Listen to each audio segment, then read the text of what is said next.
Bulletin లో details చూస్తే నిన్న మాధురి యాక్సిడెంట్ పై కాశీబుగ్గ పోలీసులు కేసు నమోదు చేశారు. అయితే పలాస లక్ష్మీపూర్ టోల్ దగ్గర మాధురి కారు ఢీకొట్టడంతో ఒడిశాకు చెందిన వాహనం ఒకటి ప్రమాదానికి గురైంది. ఇందుకే మాధురి కారు ఢీకొట్టిన వాహనం ఎవరిది, అందులో అసలు ఎవరున్నారు, వారేమంటున్నారో మా ఎగ్జిక్యూటివ్ ఎడిటర్ అశోక్ అందిస్తారు. అన్న ఇంకా కనటాలి చెప్తా ఒక సెకండ్ బయట వేస్తున్నాను.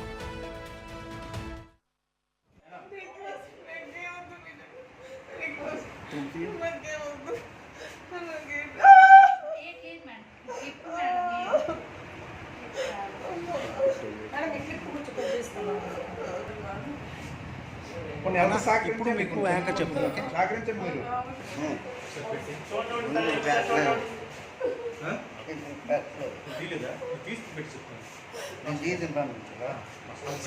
మేడం, పర్లేదు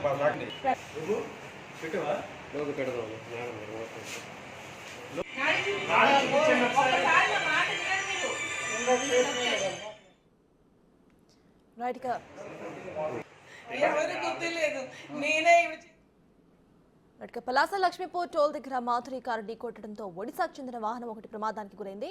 మాధురి కారు ఢీకొట్టిన వాహనం ఎవరిది, అందులో ఎవరున్నారు, వారేమంటున్నారో మా ఎగ్జిక్యూటివ్ ఎడిటర్ అశోక్ అందిస్తారు.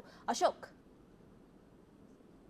మాధురిది యాక్సిడెంట్ అనుకున్నారు అంతా కూడా. ఒకవేళ టెక్కలిలో వెళ్తున్న సందర్భంలో మధ్యలో ప్రమాదవశాత్తు యాక్సిడెంట్ జరిగిందేమోనని భావించారు. కానీ అనూహ్యంగా హాస్పిటల్కి వెళ్ళిన తర్వాత మాధురి స్వయంగా మీడియా ముందు చెప్పింది, ఇది యాక్సిడెంట్ కాదు, నేనే గుద్దాను అంటూ, నేనే కావాలని గుద్దేశాను అంటూ, అంటే ఆత్మహత్య చేసుకోవాలన్న ఉద్దేశంతో నేను ఇంకో కారుని గుద్దాను, వాస్తవానికి లారీని గుద్దుదాం అనుకున్నాను, కానీ ఎదురుగా కారు కనపడింది కాబట్టి ఈ కారును గుద్దానంటూ ఆమె స్వయంగా స్టేట్మెంట్ ఇచ్చింది. దీంతో పోలీసులు కూడా తలలు పట్టుకునే పరిస్థితి కనిపిస్తోంది.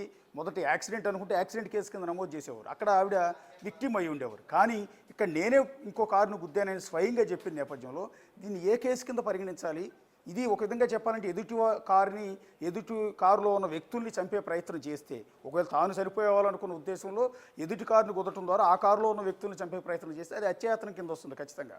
కాబట్టి దీన్ని ఏ కోణంలో కేసులు నమోదు చేయాలి, ఏ విధంగా క్రిమినల్ కేసులు నమోదు చేయాలన్న ఆలోచనలో ప్రస్తుతం పోలీసులు అయితే ఉన్నట్టుగా తెలుస్తుంది. సో మాధురి ఇచ్చిన ఈ స్టేట్మెంట్తో ఆ మానసిక పరిస్థితి ఏంటన్న దాని మీద కూడా విపరీతమైన డిస్కషన్ నడుస్తుంది. తాను చచ్చిపోవాలనుకుంటే ఇంకో కారును కుదటం ఏంటి, ఇంకో కారులో కూడా మనుషులు ఉంటారు కదా, వాళ్ళ ప్రాణాలకి కూడా ఇబ్బంది కలుగుతున్న ఆలోచన కూడా మాధురికి లేకపోవడం అనేది ఇక్కడ ఆశ్చర్యం కలిగిస్తుంది. ప్రస్తుతం ఆమె గుద్దిన కారు, ఆమె స్కోడా కారులో వెళ్తుంది, ఎదురుగా మారుతి ఇగ్నిస్ కారు, అంటే బ్లూ కలర్లో ఉన్న ఇగ్నిస్ చిన్న కారులో వేరే ఫ్యామిలీ వెళ్తోంది.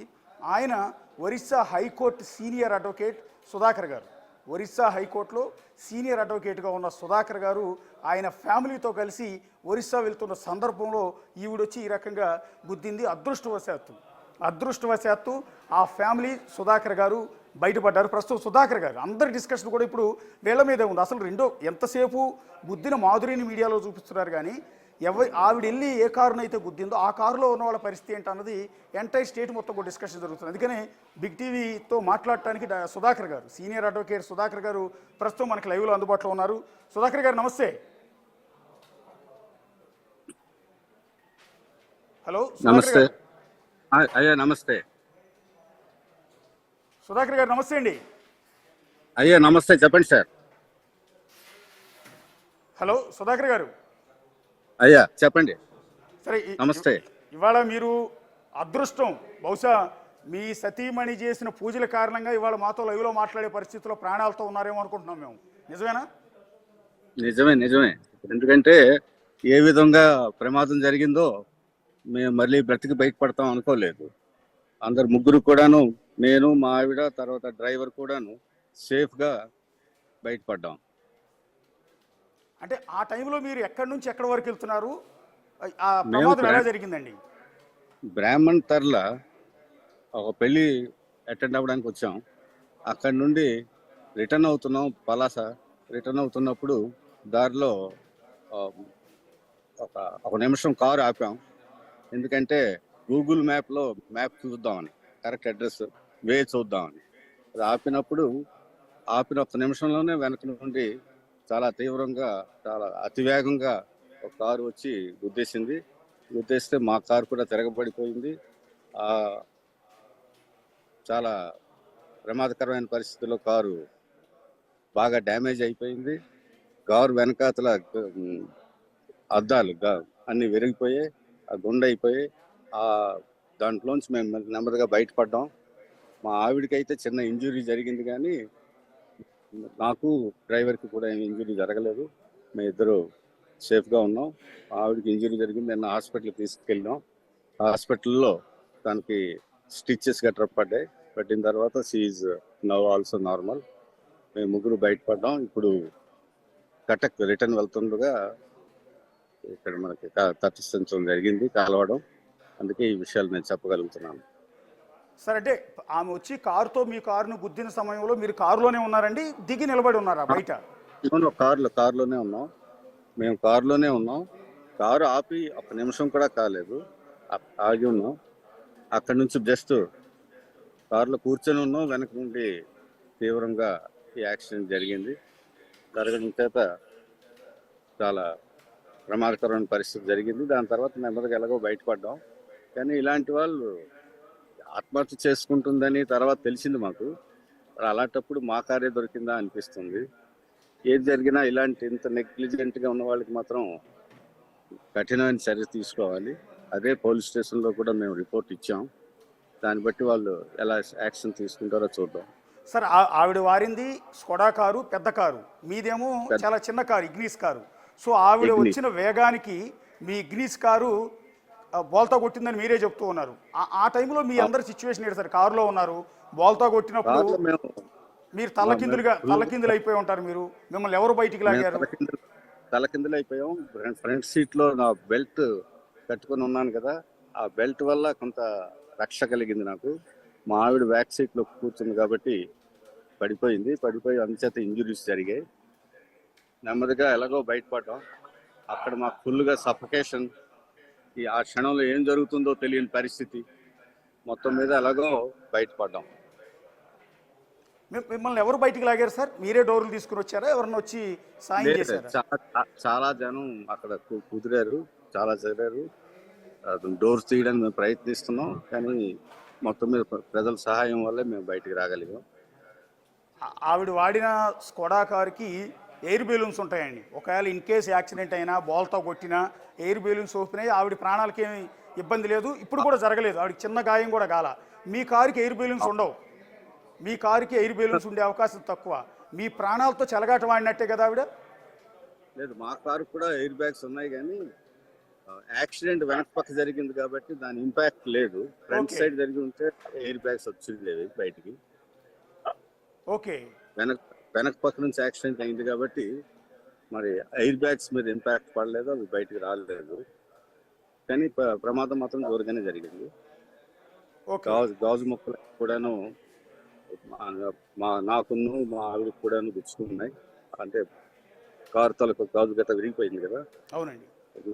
తర్వాత చాలా ఇంజరీస్ జరిగాయి, కానీ నేను ఇప్పుడు నార్మల్గా ఉన్నాను. మా ఆవిడకి మాత్రం స్టిచెస్ పడ్డాయి, దానికి రెస్ట్ తీసుకుంటుంది. ఇప్పుడు మేము బయలుదేరిపోయే ప్రయత్నంలో. సార్, ఇప్పుడు ఆవిడ కారు యాక్సిడెంట్ అయిన వెంటనే ఆవిడని జనాలు వచ్చి కారులోంచి బయటికి లాగినట్టున్నారు. ఆ సందర్భంలో మీరు ఆవిడతో మాట్లాడే ప్రయత్నం కానీ, ఆవిడ మీ దగ్గరికి వచ్చి క్షమాపణ చెప్పే ప్రయత్నం కానీ ఏమీ జరగలేదా? తను అప్పుడు సెన్స్లెస్ లో ఉన్నట్టుగా చెప్పారు, మాకు అందింది కబురు. ఓకే, తనకు అప్పుడు సెన్స్ లేనట్టుగా మాకు తెలిసింది. కారు కూడా అప్పట్లో మరి అక్కడ ఆగడానికి, ఎక్కువ మాట్లాడడానికి అవకాశం లేదు. అంబులెన్స్ వచ్చి తనకు తీసుకుని వెళ్ళిపోయింది ఆ యాక్సిడెంట్ చేసిన అమ్మాయికి. ఓకే, మేము ప్రైవేట్ మా కార్లోనే, మా రిలేషన్స్ కార్లోని ప్రైవేట్ హాస్పిటల్కి వచ్చి మొదట ప్రిలిమినరీ ట్రీట్మెంట్ తీసుకొని, తర్వాత పోలీసులు వాళ్ళు వచ్చారు, అక్కడ తీసుకొని వెళ్ళారు గవర్నమెంట్ హాస్పిటల్కి. తీసుకెళ్ళి అక్కడ స్టిచెస్ గట్రా అయ్యాయి. సార్, ఇక్కడ మీరు ఒక సీనియర్ అడ్వకేట్, మీకు తెలియని సెక్షన్లు లేవు నేను అనుకోవటం. మీరంత సీనియర్ అయితే ఈ విషయంలో ఒక ఆవిడ ఆత్మహత్య చేసుకోవాలనుకుంది, అది ఆవిడ ఇష్టం. ఆవిడ ఎక్కడైనా చావచ్చు, ఎలా అయినా చావచ్చు. కానీ ఇంకొకరి జీవితాలతో, అంటే మీలాంటి వారి జీవితాలతో ఆటలాడుకునేలా మీ కారును గుద్ది ఆవిడ చచ్చిపోవాలనుకోవటం, దీన్ని ఎలా చూస్తారు మీరు? ఆవిడ మీద ఎలాంటి యాక్షన్ తీసుకోవాలనుకుంటున్నారు? ఆత్మహత్య చేసుకోవాలనుకోవడం ఒకరి ఇష్టం అని అంటే నేను ఒప్పుకోను. ఎందుకంటే అది కూడా అఫెన్సే. Attempt to commit suicide is also an offence. అంచేతను అందులో కూడా తను శిక్ష పడాలి తనకి. తర్వాత మా కారుకి నెగ్లిజెంట్గా యాక్సిడెంట్ చేసింది కాబట్టి దానివల్ల కూడా శిక్ష పడాలి. కాబట్టి ఇటువంటి వాటికి కఠినమైన శిక్ష ఇస్తేనే అదొక సొసైటీకి ఒక మెసేజ్ వెళ్తుంది, ఇలాంటి పనులు చేయకూడదని. తనకు ఆత్మహత్య చేసుకోవాలనుకుంటే ఎదుటి వారి తాలూకు పరిస్థితి ఆలోచించకుండా యాక్సిడెంట్ చేయడం అన్నది చాలా అసందర్భం. తను ఒకవేళ కానీ తనకు ఏదైనా ఇబ్బందులు ఉంటే తను సాల్వ్ చేసుకోవాల్సిన మార్గాలు వేరే ఉన్నాయి. తర్వాత స్కోడా కారులో వెళ్తూ గుద్దిస్తే తను చనిపోతుంది అనుకోవడం కూడా ఒక ఫూలిష్ అటెంప్ట్. అది ఫుల్లీ సేఫ్ కారు. ఆ సేఫ్ కారులో యాక్సిడెంట్ చేస్తే ఏం జరగదు. అది తెలిసి ఇది ఒక నాటకంలా అనిపిస్తుంది. యాక్సిడెంట్ చేసుకోవాలనుకున్నారు, స్కోడా కారులో వెళ్ళరు.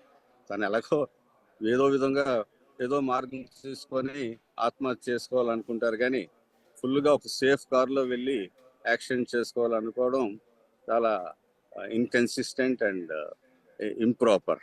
కాబట్టి నాకు అనిపిస్తుంది తనకి ఆత్మహత్య కంటేను పాపులారిటీ పెంచుకోవాలని ఉద్దేశం ఉందేమో. తనకు పర్సనల్ ప్రాబ్లమ్స్ అన్ని హైలైట్ చేయాలనే ఉద్దేశమే ఎక్కువగా కనిపిస్తుంది. ఎదుటివారి ప్రాణాలతో తనకేం సంబంధం ఉన్నట్టు కూడా నాకేం కనిపించడం లేదు. తన లోకమే తనది. ఎంత నష్టమైనా, ప్రపంచం ఏమైపోయినా అవసరం లేదు. తన తాలూకా విషయమే హైలైట్ కావాలన్న ఇంటెన్షన్సే కనిపిస్తున్నాయి. ఏదైనా జరిగింది. విక్టిమ్స్ మేమైపోయాం కాబట్టి మేమేం చెప్పినా బాగుండదు. But it is a fact that she has done a very very unjust and improper thing. మా కార్ డ్యామేజ్ అయింది, మా ఆవిడకి ఇంజురీస్ అయ్యాయి. Who will pay for all these things? She should compensate. High damages should be levied on her. పరిహారం అంటే ఏముంది sir? ఆవిడికి డబ్బులు చాలా ఎక్కువ ఉన్నాయి, నేను కారు మొత్తం రిపేర్ చేయిస్తానంటుంది, హాస్పిటల్ బిల్లు కడతానండి. ఇక్కడ అది కాదు కదా. యాక్చువల్లీ ఇలాంటి వాళ్ళు ముగ్గురిని హత్య చేసే ప్రయత్నం కాదు ఇది.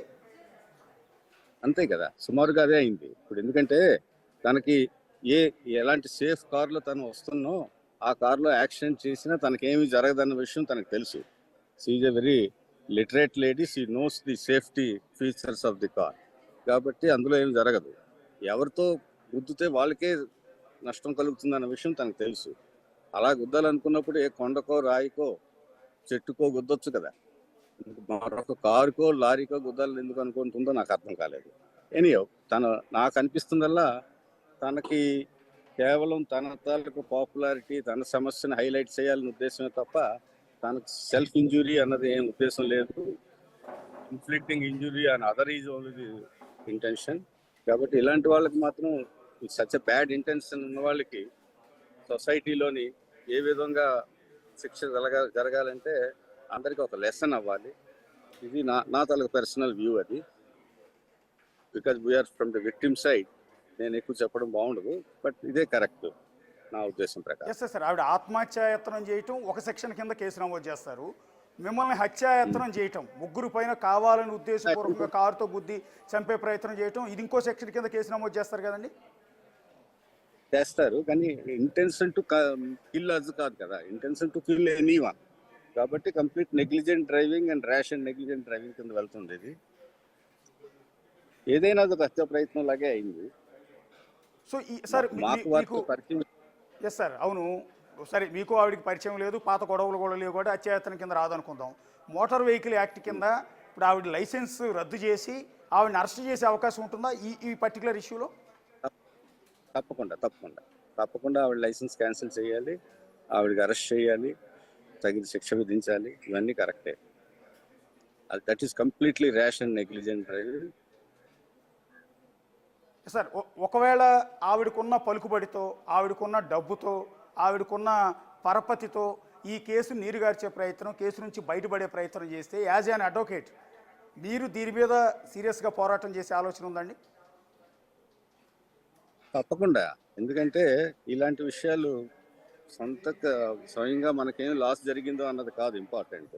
సొసైటీకి ఎంత లాస్ జరుగుతుందో ఇంపార్టెంట్. ఆ సోషల్ ఆబ్లిగేషన్ మాకు ఉంది. తప్పకుండా మేము ఫైట్ చేస్తాం అవసరం వస్తే. అయితే మరి పక్క రాష్ట్రంలో ఉన్నాం కాబట్టి ఎంతవరకు మేము రాగలము, ఎంతవరకు కోఆపరేట్ చేయగలము. బట్ మేము మాత్రం కంప్లీట్ ప్రాసిక్యూషన్ ఫుల్గా సపోర్ట్ చేస్తాం. అందుకే ఎఫ్ఐఆర్ కూడా ఇచ్చాం. జరిగిన వెంటనే మేము ఎఫ్ఐఆర్ ఇచ్చాం. తర్వాత వాళ్ళ పోలీసులు మనకి హాస్పిటల్కి తీసుకుని వెళ్ళారు. ఇవన్నీ జరిగాయి పగడ్బందీగానే. అన్నీ ఏం జరగాలో అన్నీ చేసాం. తర్వాత తనకు పలుకుబడి ఉంది అంటే మరి పోలీస్ సిబ్బంది వాళ్ళ తాలూకు ప్రాసిక్యూషన్ వాళ్ళు కూడా వీక్ అని అనుకో అక్కర్లేదు కదా. వాళ్ళు సిన్సియర్గా పనిచేస్తే వాళ్ళే ఒత్తిడిలో రాకపోతే తప్పకుండా ఆవిడ శిక్ష జరుగుతుంది.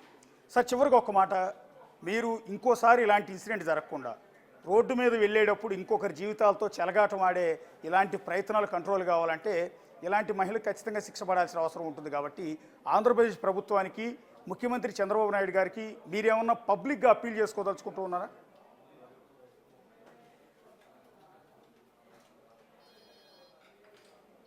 హలో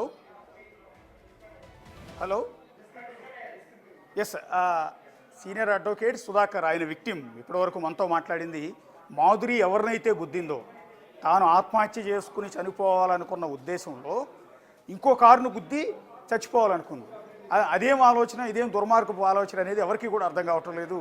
నువ్వు చచ్చిపోవాలనుకున్నందుకు ఇంకొకరిని చంపడం ఏంటి అనేది ఇంతవరకు ఎప్పుడూ జరగని రేర్ ఇన్సిడెంట్ ఇది. ప్రమాదవశాత్తు రోడ్డు మీద యాక్సిడెంట్లు జరగటం చూసాం, బ్రేకులు ఫెయిల్ అయ్యి రోడ్డు మీద యాక్సిడెంట్లు జరగటం చూసాం, లేదా లిక్కర్ మత్తులో, డ్రగ్స్ మత్తులో యాక్సిడెంట్లు చేసే వాళ్ళని చాలామందిని మనం ఇంతవరకు చూసుంటాం. కానీ ఈ రకంగా తాను ఆత్మహత్య చేసుకోవాలి అని రోడ్డెమ్మటి వెళ్ళే ఇంకో కారును గుద్దటం ద్వారా ఈ రకంగా చేయటం అనేది ఫస్ట్ టైం. బహుశా పోలీసులకు కూడా ఇది ఒక ఆశ్చర్యకరమైన ఘటనగా ఉంది. అందుకని ఏ సెక్షన్ల కింద కేసులు నమోదు చేయాలన్న దాని మీద పోలీసులు కూడా తల్లబొట్టుకుంటున్నారు. ప్రస్తుతానికి అవతల విక్టిమ్, అవతల ఈవిడ ఎవరినైతే గుద్దిందో ఆ కారులో ఉన్నది స్వయంగా ఒరిస్సా హైకోర్టు సీనియర్ అడ్వకేట్. ఆయన ఇప్పటిదాకా మాట్లాడారు, ఎట్టి పరిస్థితుల్లో ఆవిడని ఉపేక్షించేది లేదు, వదిలిపెట్టేది లేదు, అవసరమైతే న్యాయ పోరాటం చేస్తాము.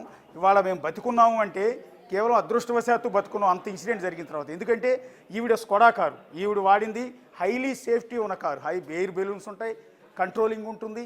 సో ఇంత పెద్ద కారు వినియోగించి ఆవిడ వెళ్ళి ఒక చిన్న కారు, ఇగ్నిస్ అనేది, మారుతి ఇగ్నిస్ అనేది చిన్న కారు, ఆ కారును ఒక్కసారికి వెళ్ళి గుద్దితే కారులో ముగ్గురు ఉన్నారు. ఆ సమయంలో సుధాకర్, ఆయన సతీమణి, డ్రైవర్ ముగ్గురు ఉన్నారు.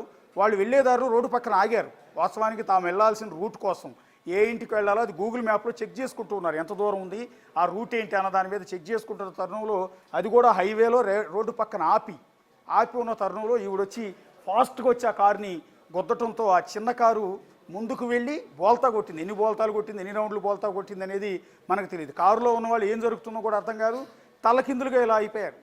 అదృష్టవశాత్తు వాళ్ళు సీట్ బెల్ట్ పెట్టుకునటం వల్ల ప్రాణాలతో బతుకున్నారు. లేదంటే ఈవిడ గుద్దిన ఆ గుద్దుడికి, ఆ వేగానికి, ఆ కారు బోల్తా కొట్టిన తీరికి, ఆ కారు డ్యామేజ్ అయిన తీరికి చూస్తే వాళ్ళ ప్రాణాలు అప్పుడే పోవాల్సిందే. అదృష్టవశాత్తు సీట్ బెల్ట్ పెట్టుకోవడంతో కారు బోల్తా పడిపోయి ఉంటే ఇలా కూర్చున్న వాళ్ళు కాస్త ఈ పొజిషన్లో అయిపోయారు.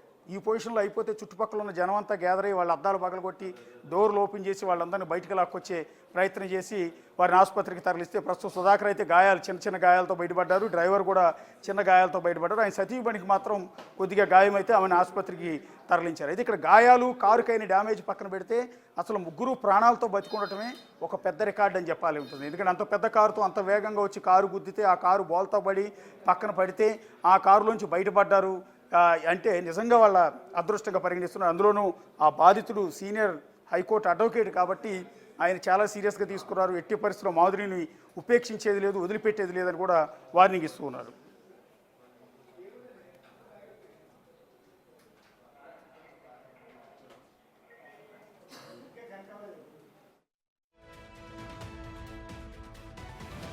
చేస్తూ ఉన్నాము. ప్రస్తుతం మాట్లాడుతున్న సమయంలో సెల్ ఫోన్ సిగ్నల్ కొంత బ్రేక్ అయింది. సో సుధాకర్ గారిని మళ్ళీ అప్రోచ్ అయ్యే ప్రయత్నం చేస్తున్నాం. ఒకసారి మీరు యాక్సిడెంట్ విజువల్స్ కూడా చూడొచ్చు. యాక్సిడెంట్ ఎదురుగా రెడ్ కారు బోల్తా పడి ఉందో, అది కూడా స్కోడా కారు, అది మాధురి ప్రయాణిస్తూ వచ్చిన కారు. ఆ పక్కన బ్లూ కలర్ది ఇంకో బోల్తా పడిపోయిన కారు మీకు కనపడుతుంది. ఆ కారు ఇప్పుడు మనతో మాట్లాడిన అడ్వకేట్ సుధాకర్ కారు. సుధాకర్ గారు, ఆయన సతీమణి, ఆయన డ్రైవర్ ఆ చిన్న కారు, ఇగ్నిస్ కారు అంటే బ్లూ కలర్లో ఉన్న ఆ కారులో ఉన్నారు. ఇక్కడ బోల్తా పడి మీకు కనిపిస్తున్న స్కోడా కారు అంటే రెడ్ కలర్ కారులో మాధురి డ్రైవ్ చేసుకుంటూ వస్తుంది. వస్తున్న క్రమంలో అది కూడా టెక్కల్లో ఉన్న దువ్వాడ శ్రీనివాస్ ఇంటి ముందు ఎక్కడైతే దువ్వాడ వాణి ధర్నా చేస్తోందో ఆవిడికి పోటీగా నేను కూడా ధర్నా చేస్తాను, నా మీద తప్పుడు ఆరోపణలు చేస్తున్నారు, నా వ్యక్తిత్వాన్ని హరించేలా వ్యాఖ్యలు చేస్తున్నారు కాబట్టి నేను కూడా ప్రొటెస్ట్ చేయడానికి వెళ్తున్నాను అంటూ ఆవిడ అక్కడికి బయలుదేరి వెళ్ళే సందర్భంలో అలా నేషనల్ హైవే మీద, అది నేషనల్ హైవే వైజాగ్ నుంచి కోల్కతా వెళ్ళే NH-65 నేషనల్ హైవే, ఆ హైవే మీద వెళ్తున్న సందర్భంలో ఆవిడకి సడన్గా ఆలోచన వచ్చింది, నేను అసలు ఇన్ని మాటలు పడ్డాను కాబట్టి నేను ఈ లోకంలో ఇంకా బతకలేను, నేను చచ్చిపోతానంటూ చనిపోవాలని నిర్ణయించుకుని ఆవిడ ఇమీడియట్గా తన కారుతోనే యాక్సిడెంట్ చేసుకోవాలనుకుంది. యాక్సిడెంట్ చేసుకోవాలనుకున్న క్రమంలో ఎదురుగా ఉన్న లారీని గుద్దాలనుకుంది. లారీలు ఏవి ఆ సమయంలో వెళ్ళకపోవడంతో రోడ్డు పక్కన ఆగి ఉన్న సుధాకర్ గారికి చెందిన ఈ Ignis car, blue colour car పక్కన కనపడింది. వెళ్ళి దాని ఫెడల్ మనకి దాన్ని గుద్దింది. గుద్దడంతో ఈవిడి కారు బోల్తా పడింది. ఆ గుద్దిన ఈ వేగానికి గుద్దిన ఆ బ్లూ కలర్ ఇగ్నిస్ కారు కూడా బోల్తా పడిపోయింది. సో ఈవిడ కారు కూడా బోల్తా పడింది. కాకపోతే ఈవిడ స్కోడా కారు కాబట్టి డైరెక్ట్ హిట్ కాబట్టి ఈవిడ ఎయిర్ బెలూన్స్ మొత్తం కూడా ఓపెన్ అయ్యాయి. ఎందుకంటే అది highly safety vehicle Skoda car అని మనకు తెలుసు. సో దాంతో బెలూన్స్ అన్ని ఓపెన్ కావడం వల్ల ఈవిడికి ఎలాంటి గాయాలు గాల, ఎలాంటి చిన్న గాయం కూడా కాల. ఆ బెలూన్లు ఓపెన్ అయిపోయి ఆ బెలూన్ల మధ్యలో ఆవిడ ఉండిపోయింది. కాసేపటికి జనం అంతా వచ్చి డోర్లోంచి ఆవిడని బయటికి లాగారు. ఇక అవతల కారు, ఈవిడ గుద్దిన కారు చిన్న కారు. అది ఇది చూడండి, మీరు దృశ్యాల్లో చూసినా కూడా మీ క్లియర్గా రెడ్ కారు స్కోడా కారు కనపడుతుంది. ఆవిడ గుద్దిన ఇగ్నిస్ బ్లూ కలర్ చిన్న కారు కనపడుతుంది. మారుతి ఇగ్నిస్ కారు అందరికీ కూడా తెలిసి చాలా చిన్న కారు అది స్కోడాతో కంపేర్ చేస్తే. సో ఆ కారులో ఉన్న మనుషులు కారు ముందుకు వెళ్ళిపోయి బోల్తాలు పడి ఉంటే లోపల ఉన్న వాళ్ళు ఉక్కిరి బిక్కిరి అయిపోయి అసలు ఉన్నామో చచ్చిపోయామో ఏం జరుగుతుందో ఏంటో కూడా అర్థం కాని దారుణమైన సిచ్యువేషన్లో వాళ్ళు ప్రాణాలు అరచేతిలో పెట్టుకుని భయంగా ఉన్నారు. ఒక దశలో ప్రాణాలు పోయాయనుకున్నారు. అనుకున్న దశలో ఇలా వేలాడుతుంటే తల్లకిందులుగా ఉన్న కారులోంచి చుట్టుపక్కల జనం అంతా వచ్చి సుధాకర్ని, డ్రైవర్ని, ఆయన సతీమణిని వెంటనే బయటికి లాగటం అనేది జరిగింది. ఇది ఒక మిరాకిల్ అని చెప్పాల్సి ఉంటుంది. ఎందుకంటే ఇంత పెద్ద యాక్సిడెంట్ జరిగి కారు ఇన్ని రౌండ్లు బోల్తాలు కొట్టి పడిపోయిన తర్వాత కూడా ఆ ముగ్గురు ప్రాణాలతో బయటపడటం అనేది ఇక్కడ మనం గమనించాల్సిన అంశం. ఇక రెండోది, ఇక్కడ గుద్దిన కారులో ఉన్న మాధురి అయితే అప్పటికి అన్కాన్షియస్లో ఉన్నట్టుగా తెలుస్తోంది.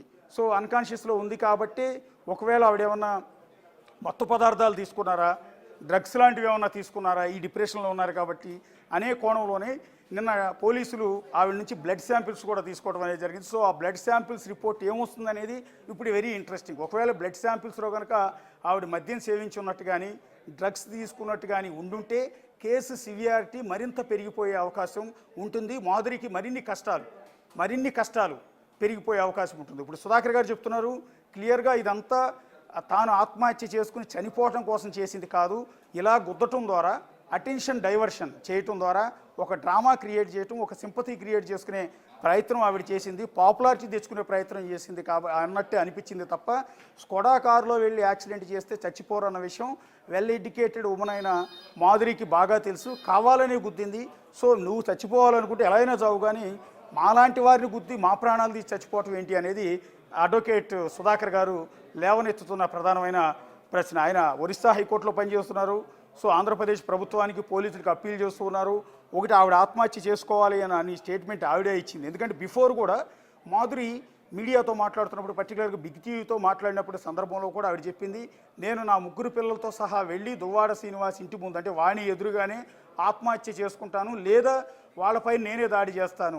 స్వయంగా చెప్పింది, దువ్వాడ వాణి నేనే తంతాను లేదా నేను ఆత్మహత్య చేసుకుంటాను అంటే. ముందుగానే ఒక హింట్ ఇచ్చిన ఆవిడ ఒక పథకం ప్రకారం, ఒక ప్లాన్ ప్రకారం ఈ విధంగా కారులో వెళ్ళి ఇంకో కారుని గుద్ది ఇదొక సీన్ని రక్తి గట్టించినట్టుగా స్పష్టంగా అర్థమవుతుంది. సో అందువల్ల ఆ కారులో ఉంటే యాక్సిడెంట్ జరిగే అవకాశం లేదు, ప్రాణాలు పోయే అవకాశం లేదని తెలిసే ఆ కారుతో వెళ్ళి గుద్దింది అనేది అడ్వకేట్ సుధాకర్ చెప్తున్నమాట. ఈ నేపథ్యంలో ఒకవేళ ఆత్మహత్య చేసుకుంటానని ముందుగానే హెచ్చరించింది కాబట్టి ఆత్మహత్య యత్నం అనేది కూడా నేరం కాబట్టి దాని కింద ఆ సెక్షన్ల కింద కేసు నమోదు. ఉద్దేశపూర్వకంగా ఇంకొక కారును గుద్ది వాళ్ళ ప్రాణాలు తీయాలనుకోవటం అనేది, వాళ్ళ ప్రాణాలు తీసి తద్వారా తాను ప్రాణాలు తీసుకోవటం అనేది ఖచ్చితంగా అది హత్యాయత్నమో, డ్రైవింగ్ నెగ్లిజెన్సీ కావచ్చు, ఇట్లా రకరకాల యాక్టుల కింద ఆవిడ మీద కేసు ఫైనల్ చేసి క్రిమినల్ యాక్షన్ తీసుకోవాలి అనేది సుధాకర్ చేస్తున్న డిమాండ్గా కనిపిస్తుంది. సర్తా అశోక్ సిఎస్ ప్రెసెంట్ మా ఎగ్జిక్యూటివ్ ఎడిటర్ అశోక్ చెప్పినట్టు ఇటు చూస్తే కార్ బోల్తా పడిన విజువల్స్ కూడా మనం బిగ్ టీవీ స్క్రీన్ మీద చూస్తున్నాము. ఎగ్జాక్ట్గా స్కోడా కార్ వచ్చి అక్కడ చిన్న ఇగ్నిస్ కారుని ఢీ కొట్టడం వల్ల ముందున్న కార్కి ఎక్కువ డ్యామేజ్ జరిగింది. అయితే తను పూర్తి కాన్షియస్లో ఉండి ఈ ఘటన చేసిందా లేకపోతే అన్కాన్షియస్ స్టేజ్లో ఉందా అనేది అయితే ఇంకా పోలీసులు మనకి చెప్పని పరిస్థితి మనం చూస్తున్నాము. సో ఫస్టే తను సూసైడల్ థాట్స్ తనకు ఉన్నాయి అంటూ కూడా చెప్పడం మనం చూసాము. ఆ సూసైడ్ చేసుకోవాలి అని అనుకునే ముందున్న ఒక కార్ని ఢీకొట్టింది అని కూడా ఆవిడే స్వయంగా స్టేట్మెంట్లో ఒప్పుకుంది. అయితే లారీని ఢీకొడదాం అనుకున్నా కానీ కారే కనిపించింది, అందుకే కార్ని ఢీకొట్టాను అంటూ కూడా చెప్పింది. అయితే విక్టిమ్ ఎవరైతే ఉన్నారో అడ్వకేట్ ఆయన కూడా మనతో మాట్లాడడం మనం చూసాము. ఆయన మాట్లాడుతూ కూడా మ్యాప్ చూడడానికి కొంతసేపు ఆగిన ఆ టైంలో కొన్ని సెకండ్స్లోనే వెనక నుండి ఒక కారు వేగంగా వచ్చి గుద్దేసింది అంటూ కూడా ఆయన చెప్పడం మనం వింటున్నాము. ప్రెసెంట్ స్క్రీన్ మీద పైన యాక్సిడెంట్ విజువల్స్, కింద మాధురి విజువల్స్, రెండు విజువల్స్ కూడా మనం చూస్తున్నాము. అయితే ఆమె సూసైడల్ థాట్స్ ఉండి సూసైడ్ చేసుకోవడానికి ఒక కారును కొట్టేసినట్టు కూడా ఆవిడ స్టేట్మెంట్లో స్వయంగా ఒప్పుకుంది. హవెవర్ ఆవిడకి పెద్ద గాయాలు కూడా ఏమీ కాలేదు. అయితే సూసైడ్ చేసుకోవడమే ఇండియన్ పీనల్ కోడ్ ప్రకారం తప్పు. ఇక ప్రెసెంట్ వేరే కారులో మనుషులు ఉన్నారు అని తెలిసినా కూడా ఆ కారును ఢీకొట్టడం ఇప్పుడు అటెంప్ట్ టు మర్డర్ కింద కూడా ఒక కేసు నమోదయ్యే అవకాశాలు కనిపిస్తున్నాయి. అయితే ఆవిడ కాన్షియస్లో ఉందా, కాన్షియస్లో లేదా, ఆవిడ మెంటల్ హెల్త్ ఎలా ఉంది అనేది కూడా ఇంకా తెలియాల్సింది.